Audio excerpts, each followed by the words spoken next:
Assalamualaikum warahmatullahi wabarakatuh. Halo semuanya, selamat datang dalam video pembelajaran kita hari ini. Kali ini kita akan membahas topik tentang variabilitas dan diagram kontrol SWOT pada mata kuliah pengendalian mutu produksi dengan dosen pengampu saya sendiri, Trisuciati Syawardini MT. Yuk kita bedah bersama. Rekan-rekan, dalam industri kimia, konsistensi adalah kunci utama. Pengendalian mutu ini berfungsi untuk memastikan bahwa setiap batch produk yang kita hasilkan memiliki karakteristik yang sama dan pastinya aman untuk digunakan. Setelah menonton video ini, diharapkan kalian semua bisa memahami konsep variabilitas dalam proses kimia. Kemudian mampu membaca serta menginterpretasikan diagram kontrol SWOT, membedakan penyebab variasi umum dan khusus, hingga bisa menerapkan SPC sederhana pada data produksi nantinya. Oke, sekarang apa sih variabilitas itu? Variabilitas adalah perbedaan kecil yang akan selalu ada di antara hasil produksi kita, meskipun sudah dibuat dengan cara yang presisi atau persis sama. Ingat prinsip utamanya ya, tidak ada dua unit produk kimia yang benar-benar identik. Pasti ada sedikit perbedaan. Lalu, dari mana datangnya variasi ini? Di industri kimia, ada 6 sumber utama yang kita kenal sebagai 6M. Pertama, manusia, seperti keterampilan atau kelelahan operator. Kedua, mesin atau kondisi mesin. Ketiga, material atau kualitas bahan baku. Keempat, metode atau prosedur operasi standar. Yang kelima, measurement atau akurasi alat ukur kita. Dan yang keenam, mother of nature atau faktor lingkungan seperti suhu dan kelembaban. Gabungan semua ini menciptakan variasi total proses kimia. Secara statistik, penyebab variasi ini dibagi menjadi dua jenis. Ada penyebab umum yang sifatnya alami, acak, dan bawaan dari sistem, sehingga sulit dihilangkan. Jika hanya ada penyebab ini, proses kita disebut terkendali secara statistik. Sebaliknya, ada penyebab khusus. Ini adalah gangguan spesifik yang tidak normal. Misalnya, sensor rusak atau operator salah memasukkan regen. Kabar baiknya, ini bisa diidentifikasi dan dihilangkan agar proses ini tidak menjadi tak terkendali. Nah, untuk memantau variasi tersebut, kita menggunakan alat deteksi yang sangat populer, yaitu diagram kontrol SWOT yang ditemukan oleh Walter A. Seward pada tahun 1924. Alat grafis ini berfungsi memantau apakah proses produksi kita berada dalam kondisi terkendali atau tidak, sekaligus memisahkan mana variasi yang normal dan mana yang variasi tidak normal. Di dalam diagram kontrol, ada 3 komponen wajib yang harus kalian ketahui, yaitu garis tengah atau center line atau CL sebagai target rata-rata. Kemudian batas kontrol atas atau upper control limit atau UCL merupakan batas toleransi tertinggi secara statistik yang masih bisa diterima dari sebuah proses. Dan yang ketiga adalah batas kontrol bawah atau lower control limit atau LCL, yaitu batas toleransi terendah secara statistik. Batas ini ditentukan dari nilai 3 kali standar deviasinya. Berdasarkan jenis datanya, diagram ini dibagi menjadi data variabel untuk hal-hal yang bisa diukur seperti suhu, berat, dan sebagainya. Serta data atribut digunakan untuk hal yang dihitung seperti jumlah produk caca dan lain sebagainya. Salah satu penerapan untuk data variabel yang sering dipakai di teknik kimia adalah diagram X-bar dan R. Diagram X-bar digunakan untuk memantau variasi nilai rata-rata antar subgrup produk, sedangkan diagram R atau rentang digunakan untuk memantau presisi atau variabilitasnya. Data dari proses produksi diambil sampel, kemudian diuji, lalu dihitung menggunakan rumus-rumus untuk diplotkan ke dalam grafik secara berkala. Sebagai ilustrasi, terdapat proses produksi di pabrik kimia. Seorang analis mengambil sampel dari tangki lalu mengujinya di laboratorium, misalnya mengukur kadar FFA atau pH. Data dari laboratorium ini dikelompokkan ke dalam beberapa subgrup atau kelompok sampel, lalu diproses secara statistik menjadi titik-titik data pada diagram. Diagram ini terbagi menjadi dua bagian utama yang saling melengkapi. Yang pertama, diagram X-bar yang di bagian atas berfungsi untuk memantau rata-rata proses. Tujuannya adalah mendeteksi apakah akurasi proses kita bergeser atau masih sesuai target. Yang kedua, diagram R atau rentang yang ada di bawah berfungsi untuk memantau presisi atau variabilitas proses. Tujuannya untuk melihat apakah sebaran data dalam subgrup masih stabil atau mulai renggang. Pada kedua diagram, kita melihat 3 garis penanda utama, yaitu CL, UCL, dan LCL atau batas kontrol bawah. Jika ada data yang keluar dari batas UCL atau LCL, seperti yang dilingkari warna ungu pada subgrup 18, itu artinya proses sedang out of control akibat adanya penyebab khusus atau special causes yang harus segera diinvestigasi. Dalam menentukan batas kontrol di diagram X-bar, rumusnya dapat dilihat. Yang pertama, untuk menghitung batas kontrol atas dan bawah pada diagram X-bar, rumusnya adalah X double bar, yaitu rata-rata dari seluruh rata-rata, ditambah atau dikurang dengan konstanta A2, dikali R bar atau rata-rata rentang. Gunakan tanda positif atau tanda tambah untuk mencari UCL dan tanda kurang untuk mencari LCL.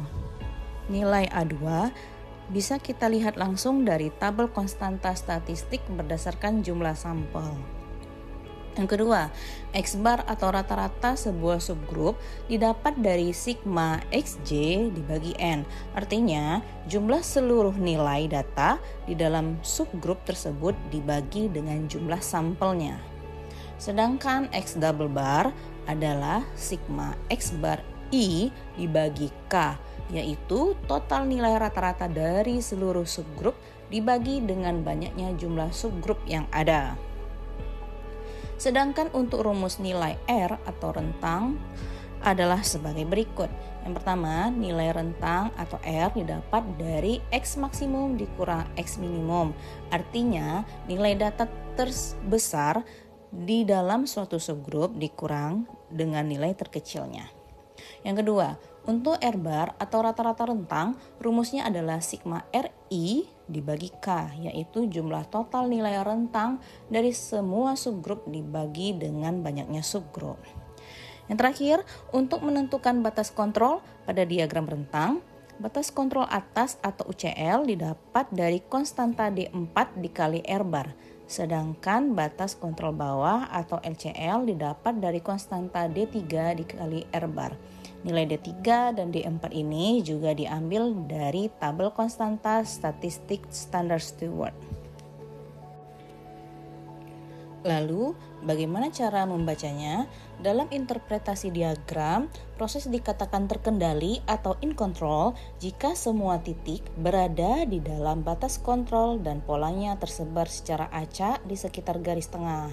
Namun, kita harus waspada jika proses menjadi tak terkendali atau out of control.